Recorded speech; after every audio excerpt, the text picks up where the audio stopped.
The original inhabitants of what is now called the South Richmond Shoreline were members of the Muwekma Ohlone tribe. Over time, they were displaced. A period of industrialization began that reached its peak in the Kaiser shipyards, which are famous for producing merchant ships and warships to support the World War II war effort. Today, the South Richmond Shoreline houses Marina Bay, a residential waterfront community with family houses, condominiums, townhouses, and apartments. There are also small retail and light industrial businesses, a yacht harbor, the Rosie the Riveter National Historical Park, and the new ferry terminal that anchors a weekday commute service between Richmond and downtown San Francisco. Unfortunately, this area is also famous for being one of the most contaminated sites in California. The contamination went on for over 100 years and was caused by a succession of businesses, even including the University of California. The site is officially named Campus Bay due to its proximity to the UC Berkeley Richmond Field Station, though many refer to it as the Zeneca site.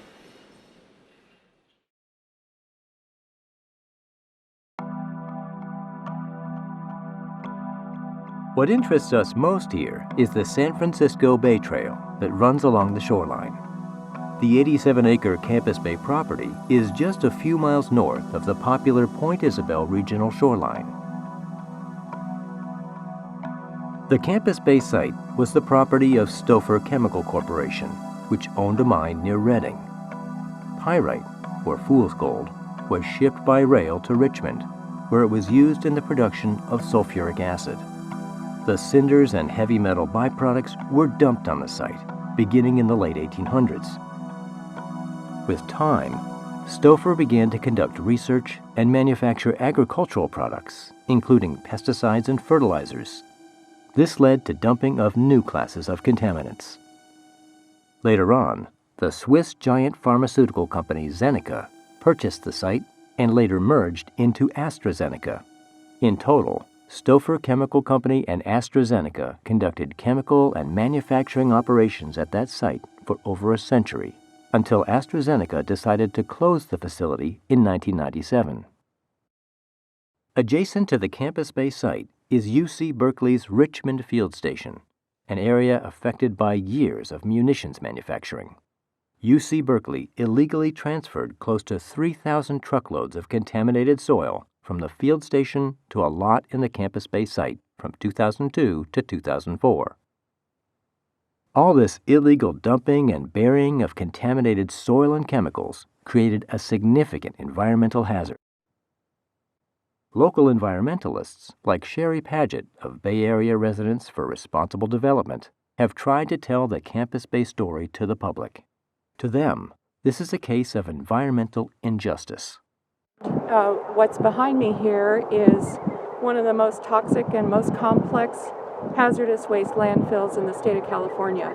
It looks benign as we look out here at the marsh, but what's behind us here is 500,000 cubic yards of toxic landfill.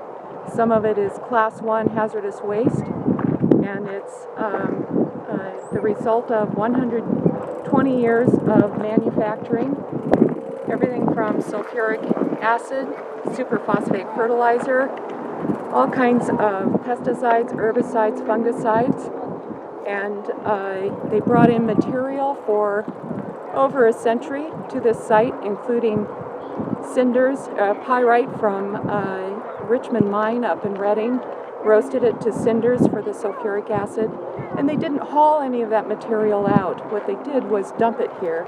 The shoreline was right about where you see the telephone pole behind me. That was all water, and as they brought in material, they dumped it not only in the shore and in the water, but also on their own property, raising the elevation of the property with their fill.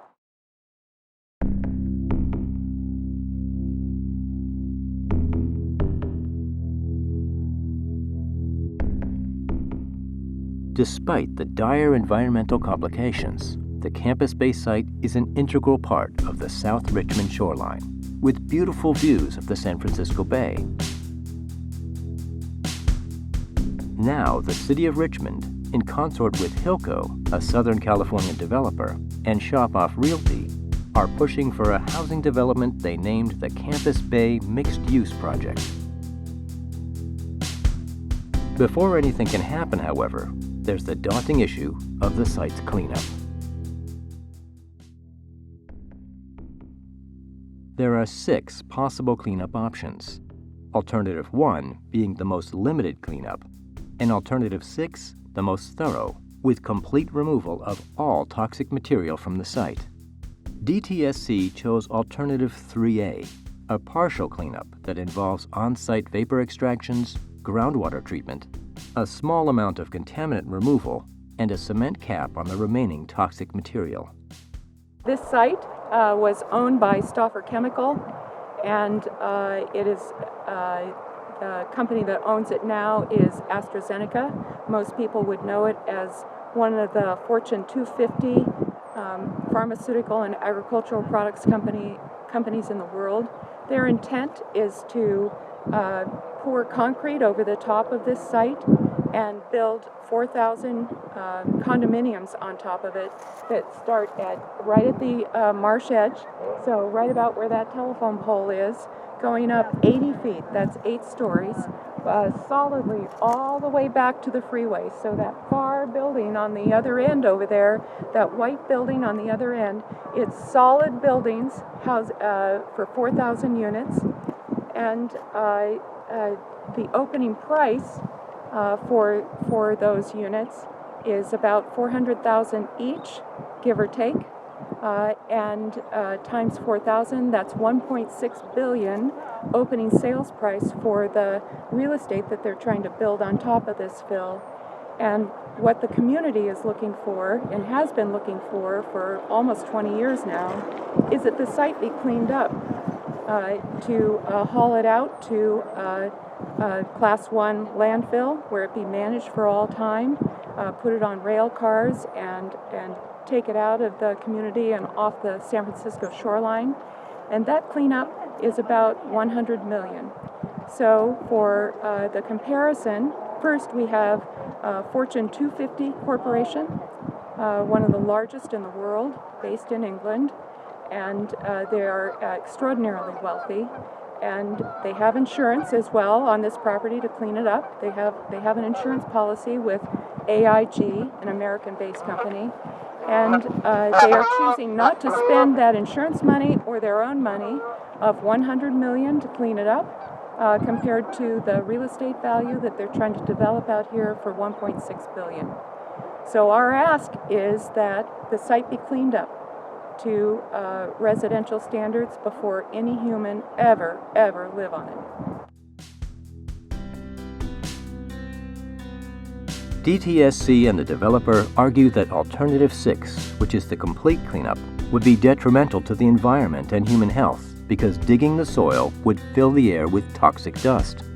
They also cite increases in global warming, claiming that an estimated 50,000 truck trips would be needed from the Campus Bay site to an accredited facility for treatment, storage, and disposal of about 500,000 cubic yards of contaminated soil. The reason that DTSC doesn't support Alternative 6 is they claim that it will take 10 years to haul away the 500,000 cubic yards of contaminated soil. But in fact, at Point Melody, at IR Site 3, it only took 9 months, and them not even hauling all the time, but they stopped for large periods of time. It only took 9 months for them to remove 200,000 cubic yards of contaminated soil.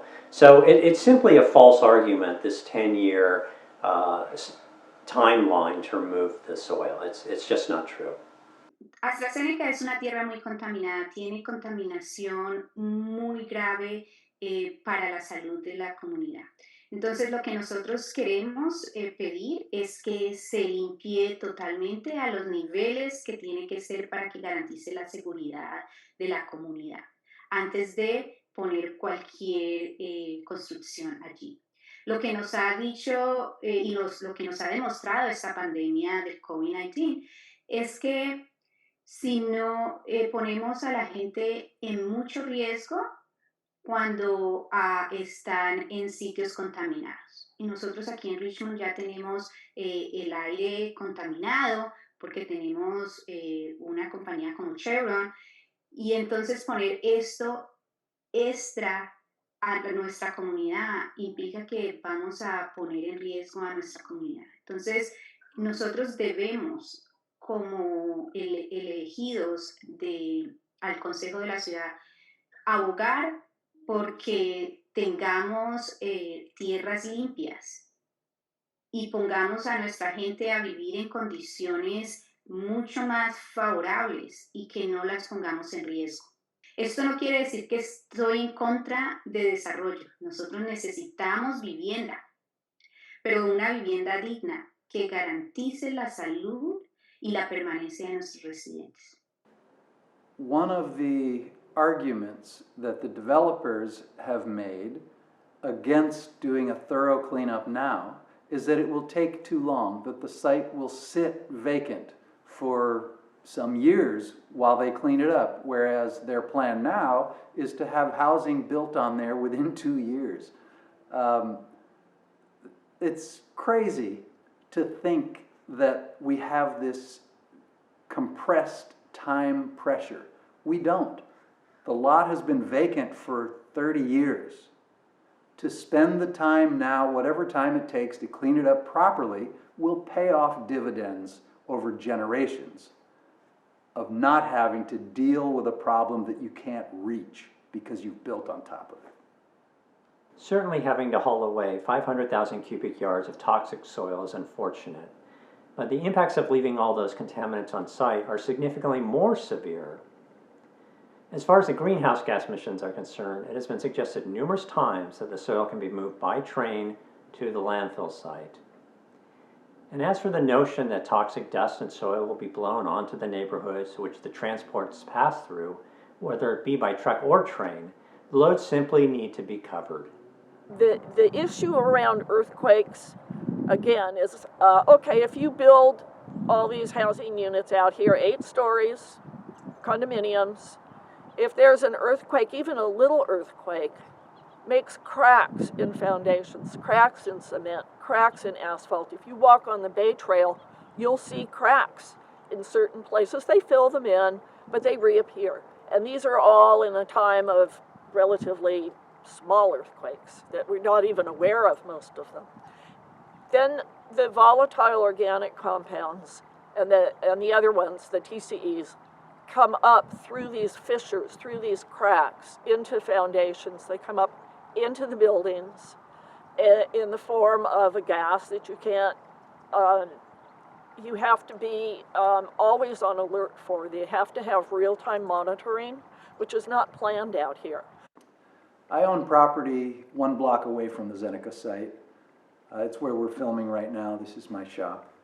And there is a plume of VOCs tangent to my property coming off of Zeneca. It has crossed South 49th Street, 150 feet, whatever it is, off the Zeneca property into our business park area. This is real, and the plan between DTSC and the developer to do a partial cleanup, build on top of it, and then see what happens doesn't address these plumes coming off property, doesn't allow you access to the source of those plumes over time to clean it up if their injections, their experimental techniques don't work. Then you're unable to get at the source of the problem. It's ridiculous to not deal with it now.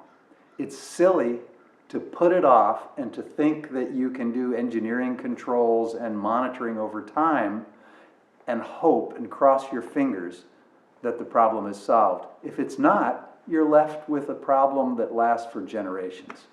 We don't need to do that. In addition to being very, very concerned about the health of the future residents, we're also really concerned about the health of workers. This is everything from the construction workers who will have to have super hazmat training to people who might be doing maintenance around the buildings in the future, or shop owners if they have some shops. For example, if there's a grocery store, which so far is the only thing I know that's planned out there, will the workers who are pregnant have to quit working because they're on a ground floor? This is what they have to do in Emeryville at the big shopping center out there. You can't work there if you're pregnant. So it really speaks to the health of everybody. Well, it's not just the people of Richmond. It's the entire Bay Area, because it's right next to the bay. Those toxins are going to leach into the bay water. Already we have enough toxins in the bay water for the water authorities to print uh, uh, fish uh, fish guides as to what fish to eat, how many fish you should eat weekly or monthly, that are taken from the bay. And the more pollutants that go into that water, the more toxic the bay becomes. So it's not just Richmond; it's the health of the bay, and that should be one of our primary concerns.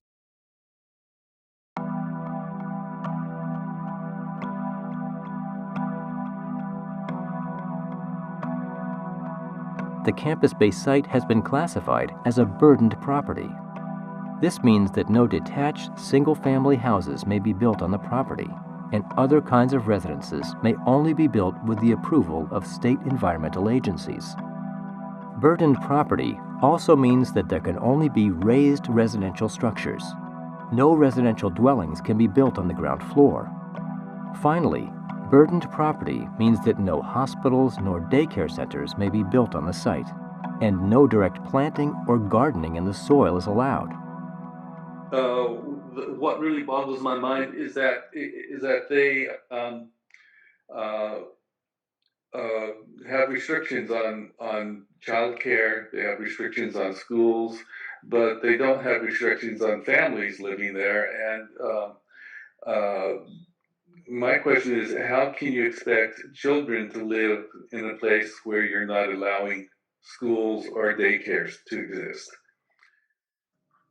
It's outrageous that the city is planning to build what is likely the largest housing development in Richmond's history on this massively toxic site, a site that was designated on a US EPA Superfund list.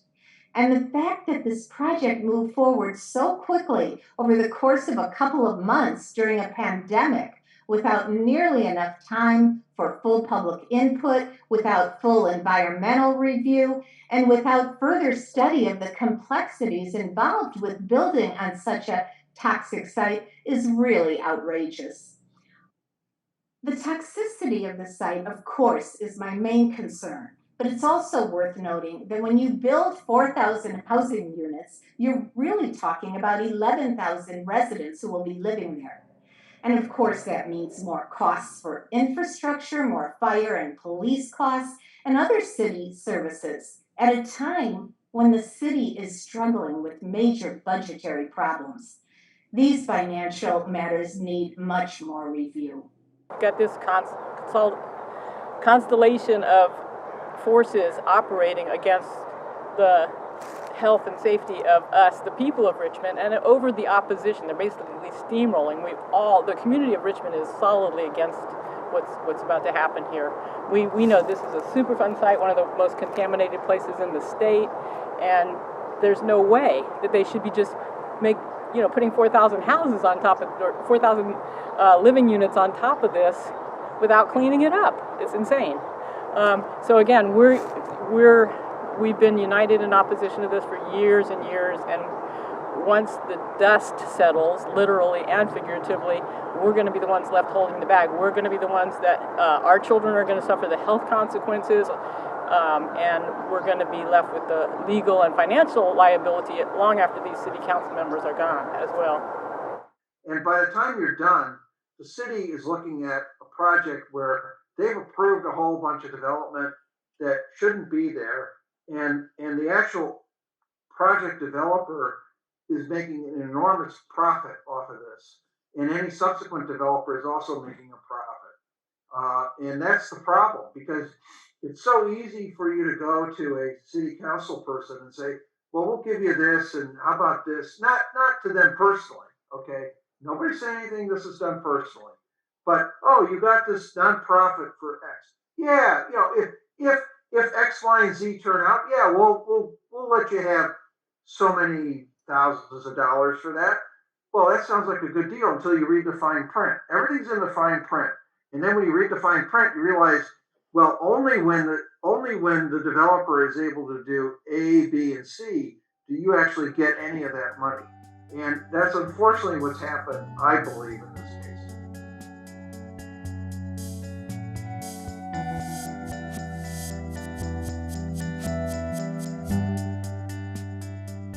People from throughout the East Bay work at the UC Berkeley Richmond Field Station, at the adjacent industrial park, and at small businesses nearby.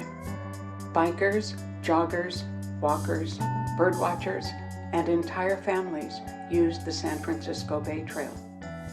Many people fish the bay for food. The shoreline and the bay belong to all of us and should not be poisoned by corporations and then sold to wealthy developers and their allies without cleanup. The Richmond community's message to decision makers is clear. Those who are responsible for dumping the toxic waste at the Campus Bay site should clean it up thoroughly. All toxic waste must be removed before anything is done on this site. The health of Bay Area residents must come first. It is time to stand up for social, racial, and environmental justice now and into the future. And one last word. When people begin to get sick, the City of Richmond may become liable for future hazardous waste litigation. Can the city afford to take on this risk? Not just today, but for many generations from now.